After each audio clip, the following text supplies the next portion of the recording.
Bienvenidos al programa Dígalo Tal Cual. Saludo al periodista Rafael Navarro.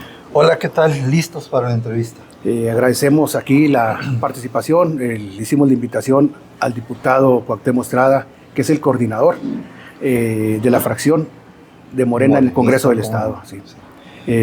Además es el presidente, lo que han de nombrar presidente de la JUCOPO, de la Junta de Coordinación Política.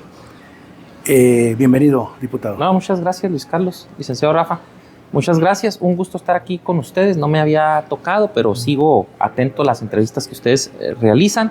Y qué bueno que pudimos hoy concertar esta cita y que ustedes me puedan prestar un ratito sus cámaras y sus micrófonos para dialogar sobre diversos temas. Sí, un congreso muy sui generis, tomando en cuenta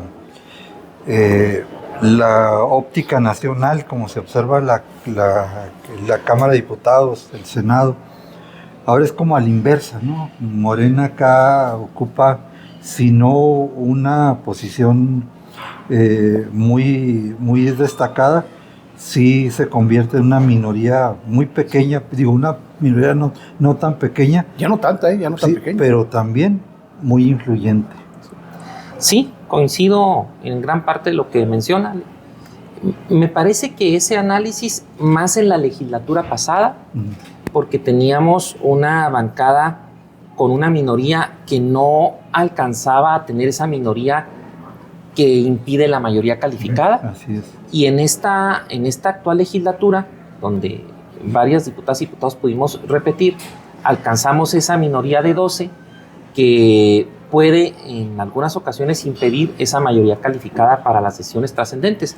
Eso lo vuelve una asamblea legislativa compleja, sí, pero que al final orilla a que en los temas torales pues haya diálogo y haya acuerdo en algunas ocasiones, y en otras, como debe ser en toda democracia, pues no.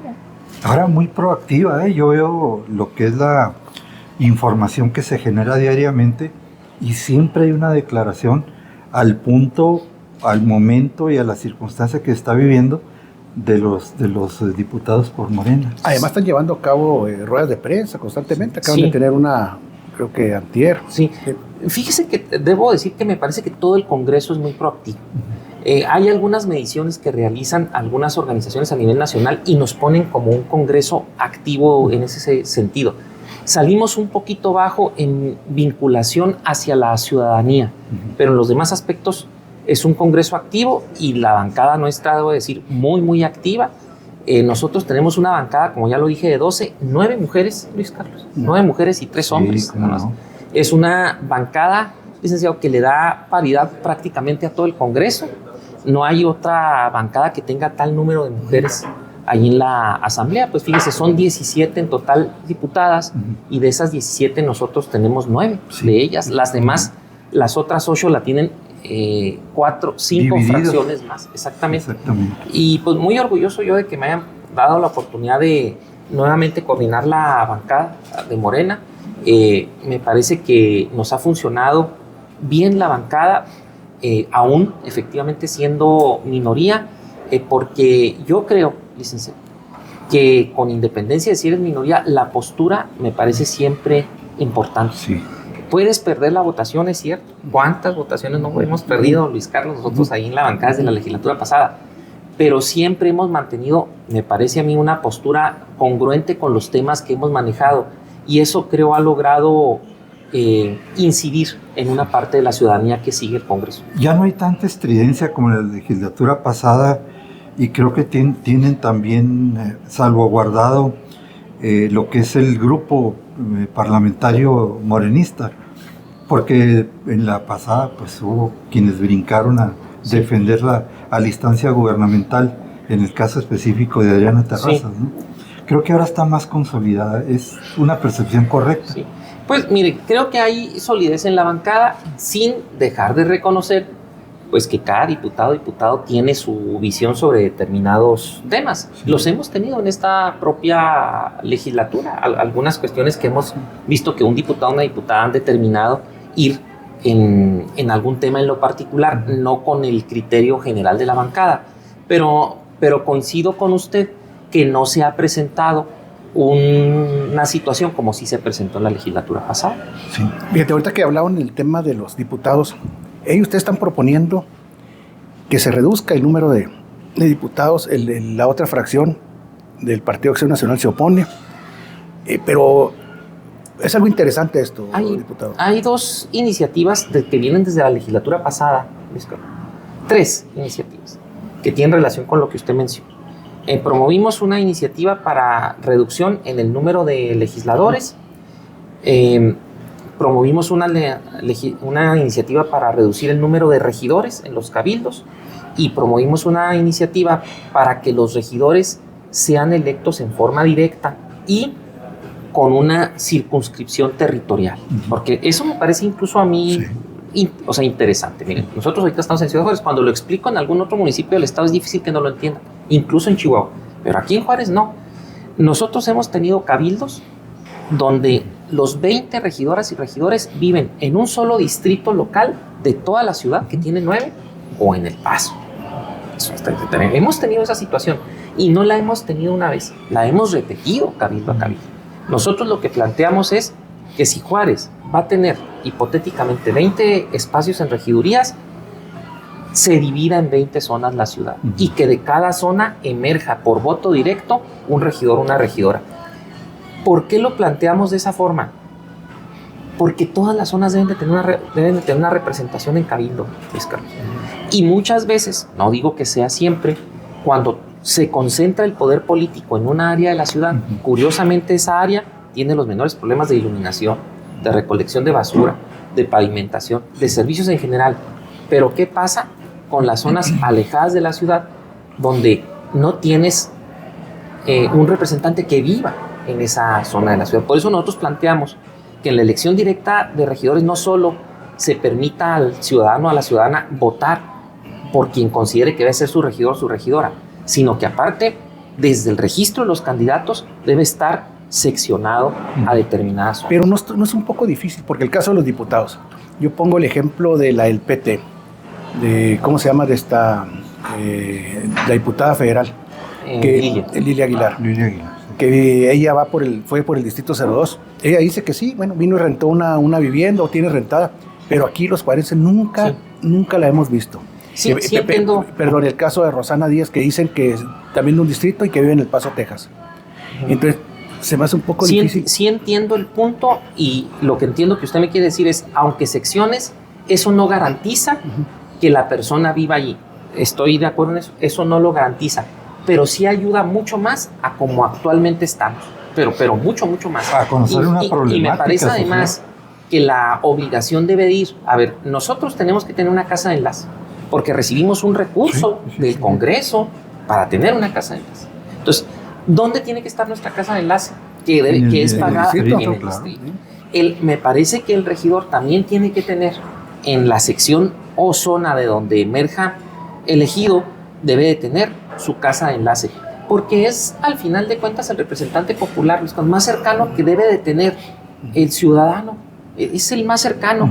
Y digo, yo respeto mucho a las regidoras y a los regidores y les reconozco su trabajo, pero sí creo que falta que se estructure normativamente ese aspecto en la ley, aparte de la elección directa, porque yo sí creo que eso, aun cuando se pueden presentar algunos vicios, que es a lo que usted se refiere, sí creo que eso nos va a abonar hacia arriba, es decir, que nos va a ayudar a que mantengan cercanía en determinadas zonas de todo el municipio. No, y además lograr una pluralidad real, porque nos decía el licenciado Alejandro Jiménez, el único regidor que tiene el Partido Acción Nacional, decía, pues es que Cruz Pérez Cuéllar con la vista controla a los regidores.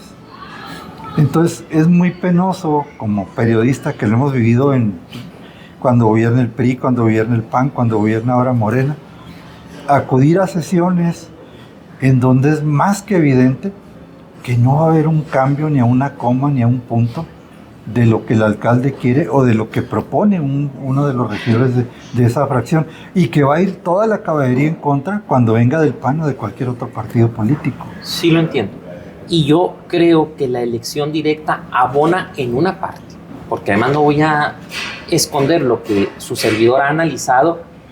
Y que es una realidad. Así como lo mencionó ahorita Luis Carlos, oiga, garantiza el que seccione, no garantiza porque alguien puede hacer fraude a la ley y ir a sacar un domicilio ahí. Como ha pasado históricamente. Pero ayuda. Y la otra parte que yo creo que ayuda es la elección directa. Sí ayuda. Y yo les voy a decir, ¿y qué pero le veo a la elección directa? Yo le voy a decir desde aquí el pero que yo le veo. Es muy probable que una candidata o un candidato fuerte de un partido, aunque haya elección directa de regidores, arrastre la elección de los regidores solo con la marca. Es muy probable. Sí, claro. O sea, pero también pudieran ustedes concederme que hay liderazgos en ciertas zonas de la ciudad, muy conocidos, que han dedicado años a la gestión, al trabajo, al andar ahí, que nunca han tenido la oportunidad de que un partido político los voltee a ver sí, a lo mejor en algunas cuestiones, pero no en el sentido de incluirlos en la planilla para que vayan directitos, y que se abren las posibilidades de que esos liderazgos naturales que están ahí puedan tener una mayor oportunidad a ser candidateables a regidores. Yo sí creo que eso puede abrir ese abanico. Sí, porque si analizamos la lista de regidores de Morena o de cualquier otro partido político, nos damos cuenta que hay gente que nos preguntamos ¿qué diantres está haciendo ahí? Pero bueno. Pues está en la planilla. Sí. Es que ese es el problema de la planilla. Sí. La planilla la elabora el partido político o el candidato o la candidata a la presidencia municipal. Sí. Y nosotros no votamos directamente por él. Pero comúnmente tienen, ¿cómo se llama? Una trayectoria, estos personajes de actores políticos, una trayectoria en la sociedad. Pero vemos que algunos, la verdad las cosas es que... Pues ¿cuáles trayectorias tienen algunos? Si son perfectos desconocidos. Pero, bueno, sin menoscabar la propuesta legislativa, ¿eso le pudiera afectar a usted como un probable precandidato que en este momento se está perfilando para la alcaldía de Juárez? No, también para la gubernatura. Y la gubernatura, sí, pero... ¿Pero qué podría afectar? Una pluralidad la pluralidad real. ¿Qué pasa en el estado de Chihuahua con un Congreso complejo, plural, que incluso tú como gobierno, me refiero actualmente a la maestra María Eugenia Campos, no tienes la mayoría calificada? ¿Qué le pasa? ¿Se rompe la gobernabilidad? Sí, claro. Yo creo que no. Ha habido cuestiones que no hemos podido acordar. Comisión Estatal de Derechos Humanos inició el proceso el año pasado, terminó en No hubo. Sí. ¿Por qué razón? Yo lo digo con claridad y postura, porque nos quisieron imponer un perfil. Sí. Y impusieron el primer perfil, el de González Moca. En la legislatura pasada, cuando Morena, por alguna circunstancia, no tenía los votos suficientes para romper la mayoría calificada. Pero en esta pues ya fue distinto. Fue distinto. Sí. Y nosotros no queremos mantener sin titular la comisión. No es esa nuestra intención. Simplemente nuestra postura es busquemos un perfil más idóneo para la comisión. Y yo creo que eso va a transitar de esa forma. Entonces, no rompes gobernabilidad, simplemente forzas a quien tiene una mayoría y la titularidad de un poder como el Ejecutivo, pues a que se tenga que sentar y a que busquemos mejores opciones. Yo creo que ¿hay esos encuentros con la gobernadora? No, directamente no. O sea, ¿usted nunca se ha sentado a dialogar con ella como oposición? Lo digo con toda franqueza, nunca. Todas mis cuestiones legislativas yo las he comunicado con los coordinadores del PAN, anteriormente con el ingeniero Mario y después, cuando hubo el relevo, con el licenciado Alfredo. Siempre ha sido así. Ni con el secretario general de gobierno. Y en algunas ocasiones hemos comentado asuntos con el secretario general de gobierno. Vamos a un corte y regresamos.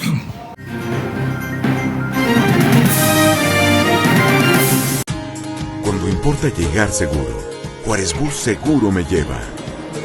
Comodidad y tranquilidad en cada viaje, eficiencia y confiabilidad en movimiento. El Juárez Bus es de todos. Úsalo y cuídalo. En el Juárez Bus me siento segura. Gobierno del Estado.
conecta. A donde sea que vayas, conéctate con el mundo, llevándote a todos tus destinos. El Juárez Bus es de todos. Úsalo y cuídalo. Gobierno del Estado.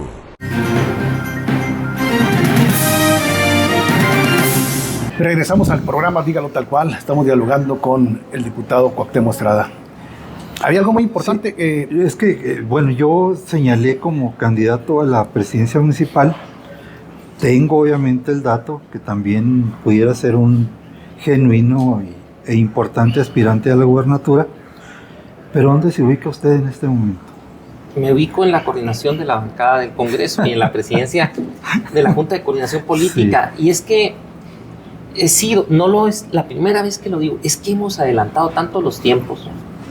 O sea, terminamos en junio del 24 y pareciera que empezamos el segundo proceso electoral. Y lo digo sabiendo lo que implica y las funciones que nos corresponden y que adquirimos por voluntad con la generosidad del voto, ¿dónde las dejamos? Entonces, y en eso coincido un tanto con el fiscal del Estado. Ahora creo que le preguntan ayer antes más o menos lo mismo. Es que tenemos una serie de obligaciones que cumplir en este momento. Y yo entiendo que paralelo a ello, las aspiraciones son válidas, son legítimas y ahí están, y el tiempo no para. Pero me parece importante que nosotros precisemos que la primera obligación que tenemos es la que estamos desempeñando ahorita por voto popular, y que llegarán los momentos en que por convocatoria de los propios institutos políticos nos digan, es más, ya no lo dijo la presidenta Luisa, vino a Chihuahua y nos dijo, vamos a abrir una convocatoria y cuando lo hagamos, por favor, quien quiera, levante la mano. Porque la marca es poderosa, ¿no? Sí, levante la mano. Es poderosa la marca Morena, o sea, no hay problema. En el caso de ustedes no creo que haya problema. Pero también dentro de Morena hay adelantadas que se están moviendo muy fuerte y obviamente opacan a los que están trabajando y no salen a dar conferencias de prensa ni andarse anunciando en espectaculares. O ganan distancia. Entiendo eso. Sí lo entiendo. Yo lo que he mencionado siempre es, yo estoy listo para que cuando el partido abra convocatoria, en lo que yo considere que pueda aportar, voy a aportar. Sí, pero además lo preciso una frase sencilla, y le voy a aportar a la colectividad. No soy alguien que crea... No es algo muy romántico eso. No, es una cuestión que realmente yo lo creo por convicción. Mire, a mí no me va a ver en ningún momento impugnando un procedimiento interno en el partido al que yo acepté, entré y no me favoreció. Yo no coincido con eso, Sí. Y mucho menos me va a ver pretendiendo irme a otra opción política porque el procedimiento del partido no me favoreció. Jamás. Lo digo públicamente, lo digo delante de ustedes, porque me está dibujando a Pérez Cuellar, no, estoy hablando de mí. Okay. Yo no haría eso. Sí, pero las dos cosas que dijo, así como que se colocan muy bien en el alcalde de Juárez. Pues no creo, porque que yo sepa no ha decidido el alcalde ir a otra opción política. Pero yo lo planteo así porque vengo de la forma de pensamiento que rige un principio y una convicción, y que está por encima de pelear un puesto a elección popular. O sea, entiendo que eso está por encima. Sí. Si usted me dice que es más importante que usted sea candidato a presidente municipal, candidato a gobernador, o un proyecto de trabajo político de izquierda en el Estado, le digo, lo último. Es más, me interesa más establecer un programa de gobierno para el Estado de Chihuahua, porque además conozco cómo han funcionado estos últimos años de gobierno, y decir, quien gane de Morena, comprometámonos a aplicarlo. Me interesa mucho más eso, porque estoy convencido que ese tipo de programas en realidad son los que trascienden en un gobierno. Yo no soy de la idea de llegar a ganar nomás por ganar. ¿Y para qué? Nosotros tenemos que llegar, ganar y demostrar que no solo éramos la opción ganadora para presumir un triunfo, tenemos que llegar a ganar para realizar todas esas cosas que criticamos del gobierno de la maestra María Eugenia Campos, que sostenemos que están mal y que podemos corregirlas. Esa es una cuestión que a mí me parece súper importante. Por ejemplo, ¿qué es corregible? Por ejemplo, pues mire, yo le doy varios ejemplos. Sí. Me pondría a batallar si me dice, busquemos los logros, allí batallaré un poco, pero en los otros le doy varios ejemplos. El gobierno del estado, cuyo titular es la maestra María Eugenia, nos dijo que se iba a poner en orden la casa. Y cuando nos dijo que se iba a poner en orden la casa, se refería específicamente a un tema financiero del estado. Una deuda espantosa que tenemos. Altísima. En esa deuda que se compone de largo plazo, de corto plazo y que tiene algunas otras variedades dentro de la de largo plazo, más o menos ahorita anda en 57 mil millones de pesos. Sí. ¿Cuánto la hemos reducido en estos 4 años ya prácticamente de la maestra? Yo le digo que no le hemos reducido absolutamente nada, que al contrario, yo veo a veces declaraciones donde dicen tenemos grandes avances en la reducción de la deuda, pero los números nos dicen otra cosa. No hay reducción de la deuda a largo plazo. Han manejado la deuda a corto plazo, pero esa porque la ley te impone la obligación de que la contratas y la pagas al año. Sí.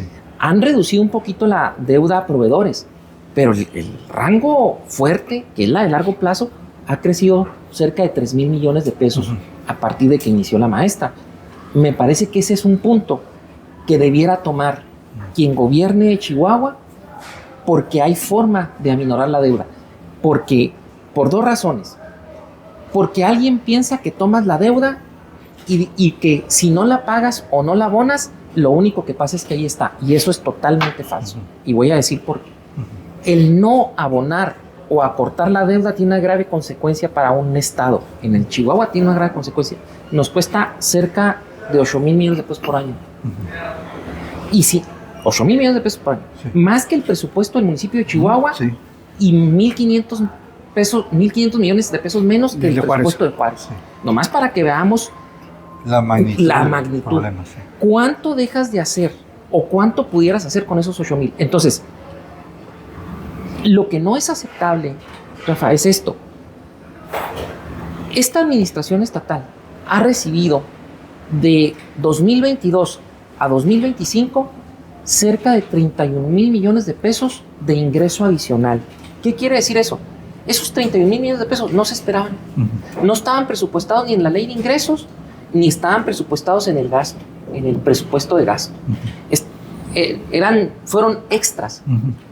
¿Cómo puede ser que tú en 4 años recibas 31 mil millones de pesos y a la deuda de largo plazo le generes todavía 3 mil millones de pesos más y, contrario a la lógica, no le hayas abonado?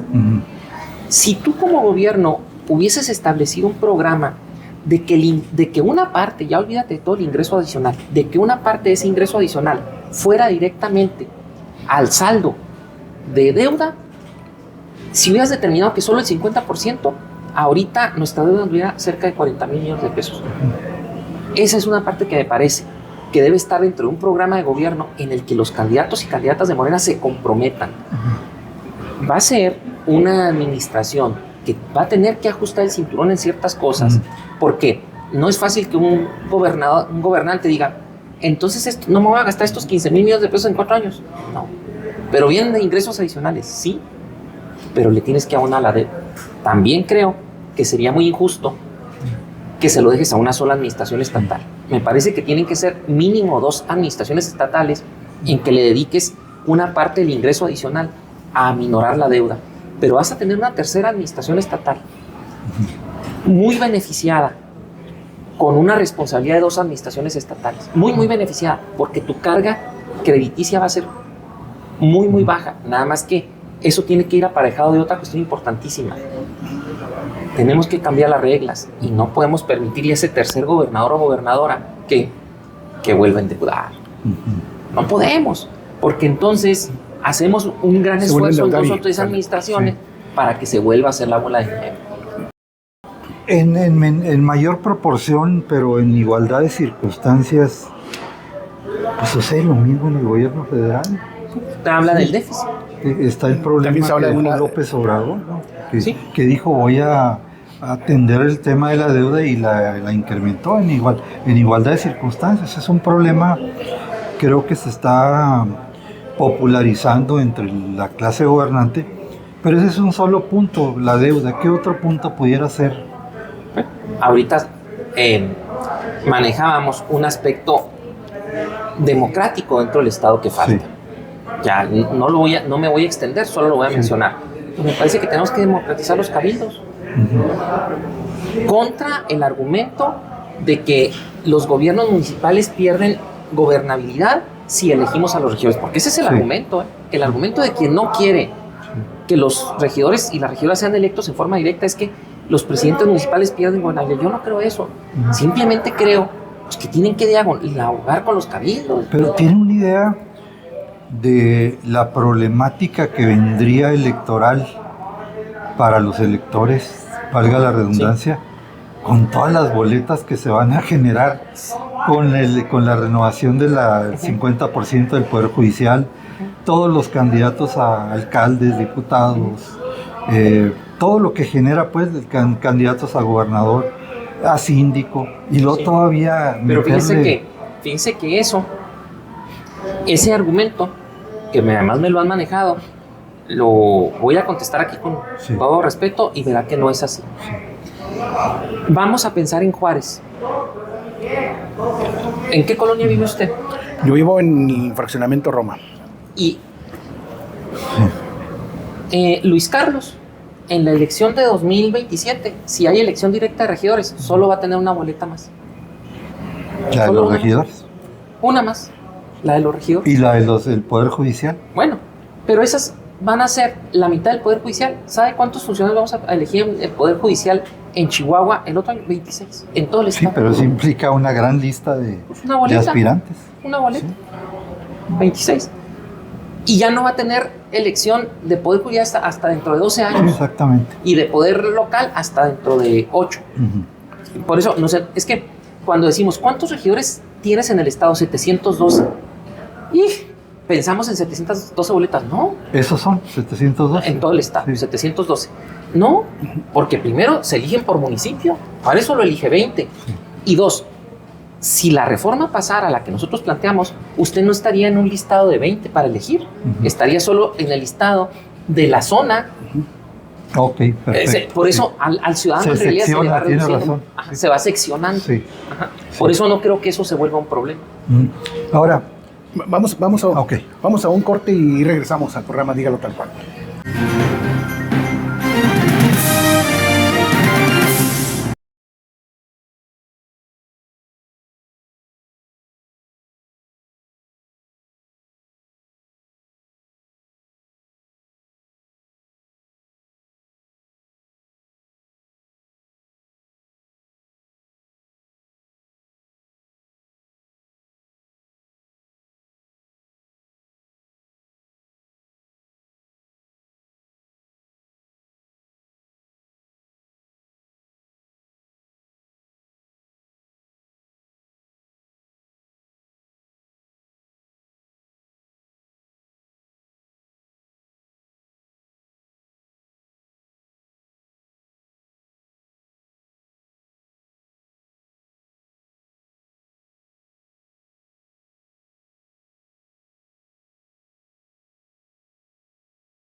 Regresamos al programa Dígalo Tal Cual.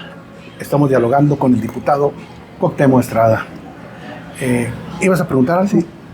¿Siente capacitados para dirigir un estado como el nuestro a los compañeros de su partido que han manifestado abiertamente la idea de ser candidatos a la gubernatura? Una mujer, dos mujeres, Ariadna y Andrea, obviamente Cruz Pérez Cuellar, Juan Carlos Loera. ¿Siente capacidad en ese grupo? ¿Los ve sólidos como para manejar un problema tan delicado como el que hablaba usted de la deuda? Sí, mire, a mí me parece que tenemos muchos perfiles femeninos y masculinos. A la senadora, que ha expresado aspiraciones, que ya fue diputada federal, que actualmente es senadora, que la conocemos porque además socializa mucho su postura.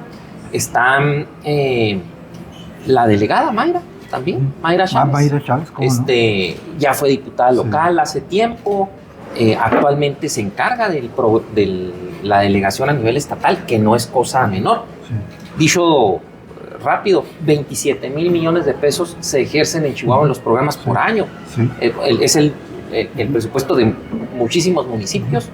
Está el alcalde, bueno, pues, el alcalde por segunda vez es alcalde, ¿no? Ha sido en otras ocasiones senador y diputado. Está el ingeniero Juan Carlos, actualmente senador, también diputado. Está el profesor Martín Chaparro, que también ha expresado aspiraciones. Entonces yo creo que tenemos una serie de perfiles que pueden y que podemos desempeñar una función en la gobernatura, en las presidencias municipales, pero yo no creo que eso sea automático. Ni creo que porque nuestra marca esté tan fuerte debamos decir, bueno, el que sea va a ganar. Yo no creo eso. A mí me parece que el electorado chihuahuense es un electorado responsable, difícil. Lo primero que yo digo, y lo digo con mis compañeros y siempre lo he sostenido, es que nosotros tenemos que convencer a un electorado de que vamos o podemos hacer un gobierno responsable, un gobierno maduro, un gobierno eficiente. Nosotros tenemos esa obligación, me parece a mí. ¿Y cuál es la mejor forma de hacerlo? Pues tenemos funciones que desempeñar. Nuestra función y nuestro desempeño debe ser la carta credencial para que podamos nosotros decir sí podemos desempeñar tal o cual función. Pero a contestar a su pregunta, sí creo que hay esa capacidad. Diputado, ¿la relación con Andrea Chávez cómo es? Buena, con todos. Con todos, mire. ¿Pero con quién se acomoda mejor? No, pues con todos, porque mire, yo soy alguien que abono mucho a que la unidad del movimiento debe de imperar. Y si usted me dice, pero ¿a poco no hay cositas en las que no están de acuerdo? Claro que sí. En la familia, en los amigos, en los partidos más, por supuesto que sí. Pero siento que esas cosas tienen sus lugares internos dentro del partido, los consejos, las plenarias, para discutirlas y para consensarlas. Pero se discuten así. Claro. Yo he tenido pláticas y discusiones con compañeros que actualmente aspiran sobre puntos específicos y claro que los hemos discutido y los hemos debatido y muchas veces los debatimos fuerte, pero eso no tiene nada que ver con ya salir y decir, ok, ¿en qué programa? Porque algo tenemos nosotros en común que es muy fuerte, le apostamos a un proyecto que tiene una plataforma muy específica. Es decir, nosotros tenemos una plataforma que no se confunde con las plataformas políticas de otros partidos y no la creamos ahorita, la venimos impulsando desde hace mucho. Entonces, por eso yo insistí ahorita en lo colectivo. Primero es eso y después discutamos las cuestiones más individuales. ¿No siente que después de tanta situación de denuncias, de hechos a veces comprobados, a veces no, llegó el tiempo de que ese movimiento empiece a depurar lo que son sus filas, tomando en cuenta pues todo lo que se dice, los escándalos políticos, o sea, lo de Adán Augusto pues le pega directamente a Andrea. Ya es una situación muy común que se le diga la senadora de la barredora, o todas las críticas contra Pérez Cuéllar y sus actos de corrupción, probados o no probados, siempre lo digo, pero ahí están presentes. ¿Qué tanto les ha pegado ese tipo de temática al partido y al movimiento? ¿O usted cómo se siente cuando escucha eso, lo lee? Porque es a diario, está en noticieros, está en redes sociales, todo el mundo está pegándole al tema. Hay una campaña, o sea, eso no lo podemos negar. ¿Siente que es campaña o que es realidad? No, hay una campaña y mal haría la desgastada oposición del PRI y del PAN en no hacerla, porque me parece que están aprovechando el tema como al máximo. Lo hizo Morena en su momento. Lo están aprovechando el tema. Y es su libertad y es su derecho. A mí cuando yo los veo... Pues, pero a usted nunca lo han acusado de nada. No, bueno, pero... Y si me llegaran a acusar, nomás denme el derecho de la defensa. Dios, todo lo que pido, nomás denme el derecho a la defensa, que todos lo debemos de tener. Porque de repente... Bueno, pues esto es política, ¿no? Y de repente juzgamos en la narrativa política mediática aspectos que le corresponden a un órgano jurisdiccional. Pues esa es una realidad. Sí, pero que nunca va a actuar. ¿Quién sabe? ¿Quién sabe? A lo mejor estábamos un poco acostumbrados a que ese tipo de cuestiones quedaran soterradas y ni siquiera se sabían, ni siquiera salían a la luz. El tema, por ejemplo, de Hernán, es el propio gobernador morenista de Tabasco el que dice, no, lo saca, lo denuncia y está ahorita detenido. El tema, por ejemplo, del huachicol, es el propio gobierno federal quien dice, vamos sobre ese tema. ¿Quién sabe? A mí me parece que eso no es ya así. Yo veo a la presidenta Claudia con una convicción en ese sentido de llevar hasta las últimas consecuencias las denuncias, y eso a mí me parece correcto. Entonces, pues entiendo que hay una narrativa que se está dando, pero a mí me parece que nosotros debemos defender lo que es correcto y no defender a quien haya, según esté demostrado, incumplido no solo los principios y nuestras convicciones ni nuestro programa, sino la ley. Porque si nosotros no defendemos la ley, pues entonces, ¿qué Estado de Derecho vamos a estar propiciando? Sí, pero por ejemplo el caso de Juan Carlos Loera. Juan Carlos Loera está abiertamente en contra del alcalde de Juárez. A él no desaprovecha pues una oportunidad. Hasta en el mismo Senado ha defendido el tema, acusando a Pérez Cuellar. Sí, me parece que es una campaña que lo trae constantemente para un proyecto que era interesante, que estaba ahí en la ferrocarril, en el centro. Sabemos que hay una obsesión ahí. Sí, por eso, a eso me refiero. Muy marcada. Sí, que hay una situación de oposición dentro de la misma estructura morenista. Bueno, es que yo no estoy en contra de que pensemos distinto. Yo estoy a favor de que pensemos distinto. A lo mejor las formas, pues cada quien utiliza las formas que considere. El senador ha utilizado esa ruta, pues es una decisión del senador. Y eso no se platica internamente. Yo no sé si le haya dado resultados al senador escoger esa ruta, ¿verdad? Me parece que hay otras rutas que puedes tomar para dirimir algunas controversias sobre proyectos específicos. Pero bueno, pues eso es ya decisión de cada quien, ¿verdad? A lo mejor el senador también puede pensar que la ruta que nosotros hemos adoptado no es la idónea, pero pues esa es la decisión también en este caso de Cuauhtémoc, ¿verdad? Ha habido algunas cuestiones o controversias en las que no estamos de acuerdo, pues yo hago el planteamiento, ¿verdad? Punto en específico. Eso es a lo interno. Pues me parece que tiene que ser también así. Sí. Me parece que hay cuestiones que internamente se pueden platicar. Los partidos tienen dentro de sus estatutos ese tipo de herramientas para platicar cuestiones internas. Y también es válido que en forma institucional yo le pueda comentar al alcalde, oiga, el proyecto pues yo no estoy de acuerdo. ¿Usted no estaba de acuerdo también con el proyecto de la ferrocarril? No, yo veo que el ferrocarril en el centro es un problema. Sí. Entonces, en lo que yo no estaba de acuerdo es que se quedara igual. En eso no estaba de acuerdo. O sea, yo lo mencioné. Buscar una salida. Sí, yo les dije, miren, en lo que no estoy de acuerdo es en que se quede igual. Porque todos sabemos el problema que sea. Pero yo le puedo dar otro tema donde yo no estaba de acuerdo. El centro de convenciones del Parque Central. No, pues es una yo ahí no estaba de acuerdo. Totalmente, o sea, sí me explico. Sí. O sea, hay temas que en todo tenemos que pero estar de acuerdo. Pero en el actual sí coincide que está bien. Sí, no, y me parece que la ciudad debe tener un centro de convenciones. Me parece que le hace mucha falta. Sí. En Chihuahua es una herramienta que le resulta a la ciudad. Sí. ¿Tienen ustedes una idea de lo que se invierte en la ciudad de Chihuahua y lo que se invierte en Juárez en obra pública? Fíjese que no tengo el comparativo, pero Chihuahua ha tenido muchísima... Pero se nota, ¿no? Muchísima inversión. ¿Quién sabe ahorita en esta administración? Ahorita Chihuahua tiene una gran infraestructura con la que no le puedes competir como Juárez a Chihuahua. Eso es tenemos que tener ese reconocimiento. Pero sí se nota en esta administración, salvo que el alcalde Bonilla esté reservando las cosas para el último, porque trae allí construcción de 3 puentes. Nosotros claro. Incluso le autorizamos crédito para 3 puentes. A lo mejor eso va a ser lo que rescate en infraestructura su administración, porque no se ha visto una inversión ahorita fuerte en infraestructura. Sin embargo, hay que también reconocer que algunos aspectos de servicios públicos funcionan bien en la ciudad de Chihuahua, es cierto eso, pero tiene mucho tiempo en esa dinámica.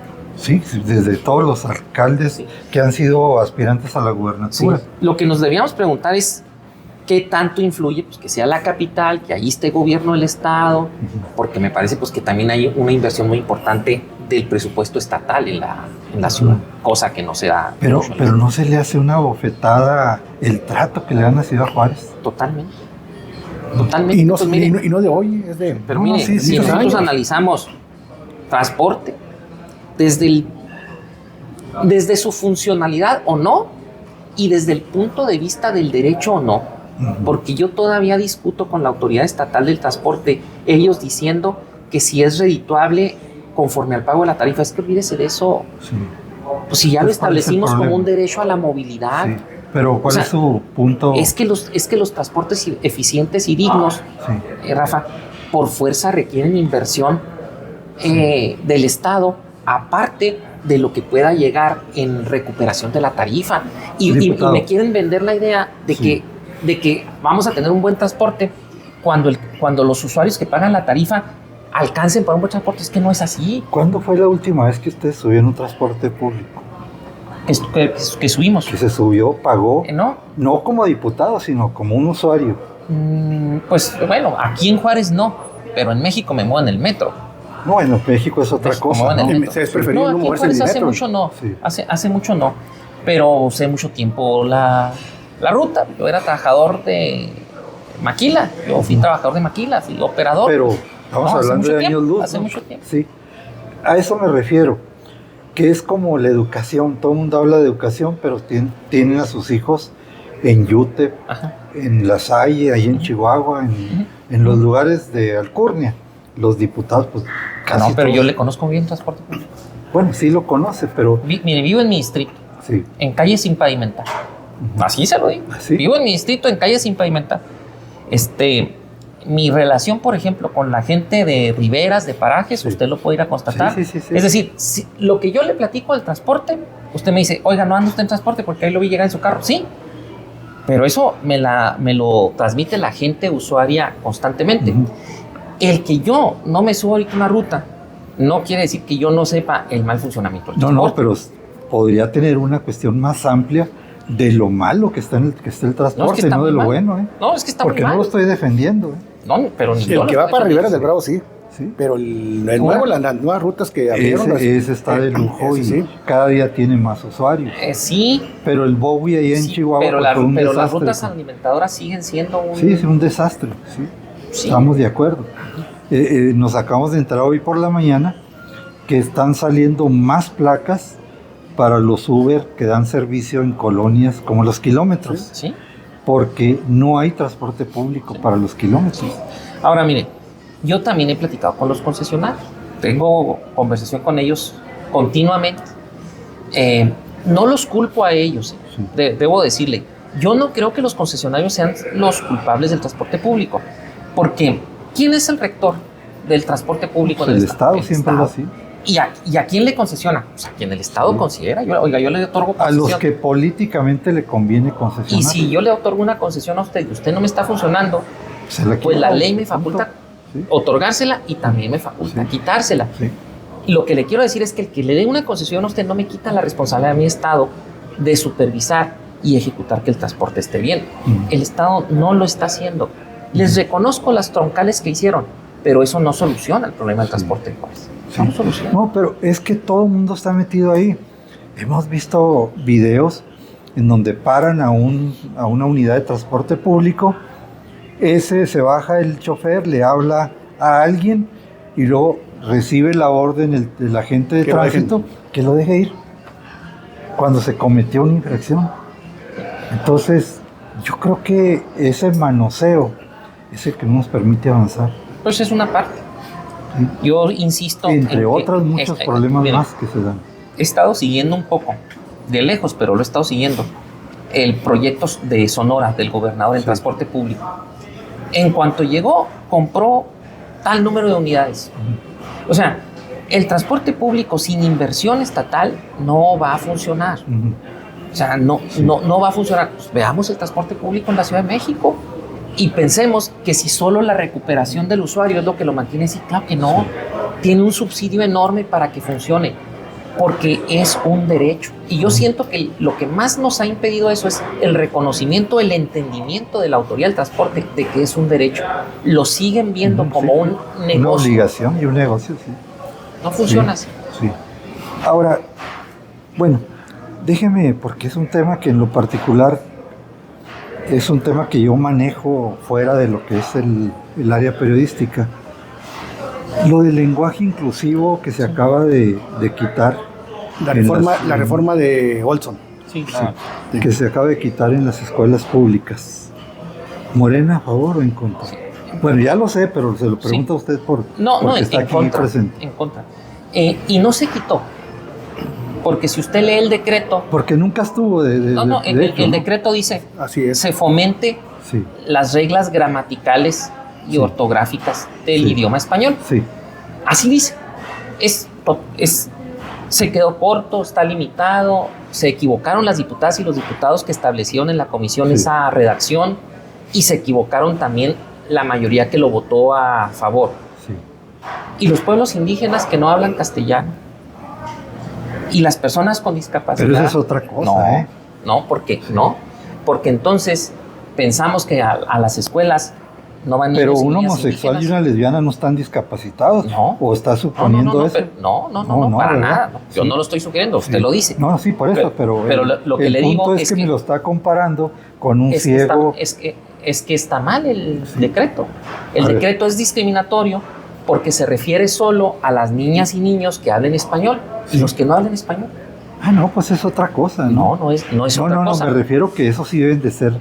Pero el decreto no 100%. lo contempló. Ah, claro, es una y mire, tontería. tan no lo contempló que yo le digo, nosotros vamos a impugnar ese decreto. Uh-huh. Y el primer argumento en la impugnación, en la acción de inconstitucionalidad, es que dejaron fuera a grupos como los grupos indígenas, porque en esa visión conservadora y fifí del prianismo siguen para ellos sin existir los grupos, pero existen. Sí. Entonces, es el primer argumento. Y yo espero que la Corte lo valore. Me parece que es el primer argumento fuerte para que la Corte le diga al Congreso de Chihuahua, a esa mayoría que lo votó, que el decreto está mal. El primero. Nomás con ese que pegue se tumbaría. Sí. Pero entremos al tema que yo entiendo que usted es el que quiere entrar. A mí me parece que las leyes se van reformando conforme fenómenos sociales. Fíjese, hablemos, si todavía tenemos tiempo, un poquito de las críticas a la ley de amparo.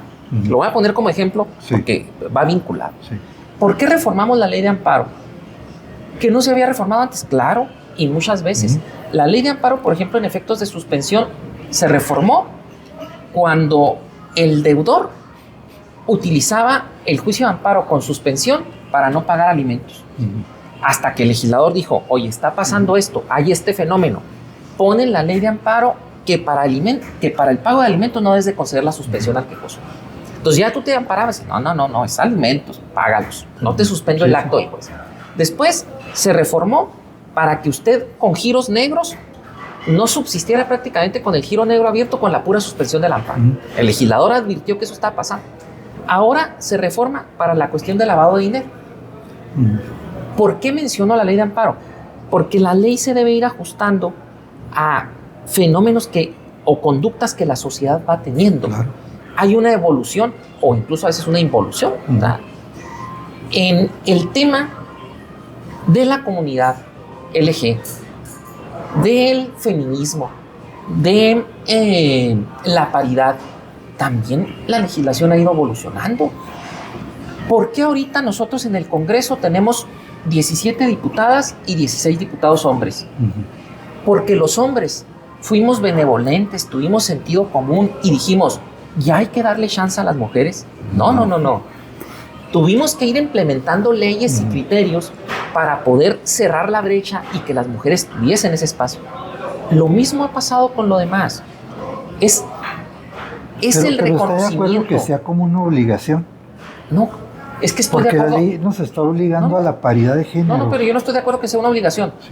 Estoy de acuerdo en que sea un derecho que se reconozca.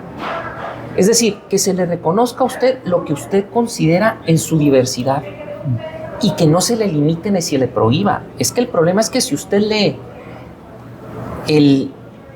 argumento que se da en la iniciativa tiende a una prohibición, al no reconocimiento de las personas que en su diversidad han decidido y tienen ese derecho a ser distintas.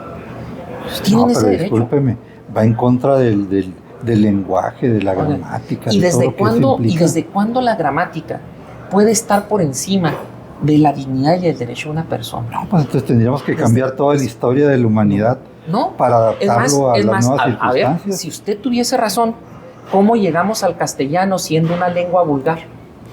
Y no respetando... Por la evolución misma de la sociedad. Exactamente, sí. Es la evolución. Sí. O sea, llegamos al castellano cuando el castellano era una lengua vulgar, ¿verdad? Y que lo correcto, lo fino en la gramática en aquel tiempo era otro idioma.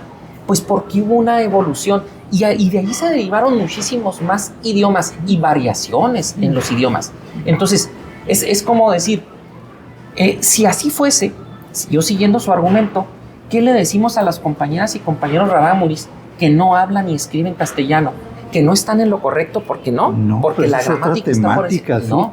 Yo los defiendo al 100%. Yo también. Sí, yo también. Pero el inclusivo del LGBT, ese no puede estar dentro de una cultura, porque entonces estarían violando los derechos de los heterosexuales. No, porque a usted no se le obliga, que le diga él o la, pero sí se les quiere obligar a ellos a que no se les identifique como ellos consideren, y ahí no estoy de acuerdo.